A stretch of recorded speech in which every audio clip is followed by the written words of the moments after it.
বৌমা, ও বৌমা, তাড়াতাড়ি ওঠো, উঠে ফুলগুলো তুলে দাও, না হলে রাধা মাধবের পুজো হবে কি করে? তাড়াতাড়ি উঠে পায়েসটা করতে হবে তো, রাধা মাধবকে ভোগ দিতে হবে না? দূর বাবা, উঠছই তো না, কোন থেকে ডাকছি। এই বাসি ঘরে পুজো করা যায়? একি তুমি ওই বাসি জামা কাপড়েই রান্নাঘরে ঢুকে গেলে? আমার রাধা মাধব ভোগ হবে কি করে? একটু কাণ্ডজ্ঞান নেই তোমার? বাসি জামা কাপড়ে কেউ রান্নাঘরে ঢোকে? তবে ভোগ হবে জানো সবকিছু, তুমি উঠেই একদম রান্নাঘরে চলে গেলে বাসি কাপড়ে? তোমার কোনো কাণ্ডজ্ঞান নেই। 9টায় তিথি, তার আগে যদি সব না পরিষ্কার করা হয় তাহলে রাধা মাধবের ভোগই হবে কি করে, বা পুজো কি করে হবে? কি আর বলবো তোমাকে, আর কিছু বলার মুখ রাখছো না। এই বাবু, ওই পুজোর ফুলগুলো বৌমার হাতে দিস না, ও এখনো বাসি জামা কাপড় ছাড়েনি, অনাথ সৃষ্টি হয়ে যাবে। তুই আগে বরঞ্চ ঠাকুর ঘরে ফুলগুলো রেখে আয়। বৌমা, গুনে গুনে 28টা বেলপাতা রেখেছো তো? 28টাই কিন্তু বলেছিলাম, এখানে যেন কম না হয়। গুনে গুনে 28টা বেলপাতা রেখেছো তো? এ কি করেছো তুমি? এখানে 28টা বেলপাতা কোথায়? এখানে তো 28টা বেলপাতা নেই।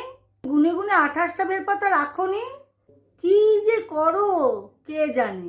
হ্যাঁ মা, দেখুন, 3 into 9 তো 27 হয়।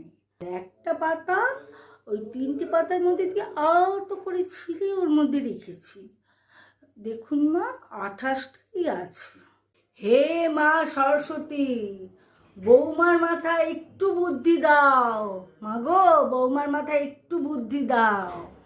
আপনি তো আমাকে বলেননি মা যে 3টে পাতা দিয়েই একটা পাতা হয়। আমি তো জানি একটা পাতাই একটা পাতা, 3টে পাতা যে একটা পাতা হয় আমি তো জানি না। আমার কি ভুল বলুন? আমি তো জানি একটা পাতাই একটা পাতা হয়, তাই না মা?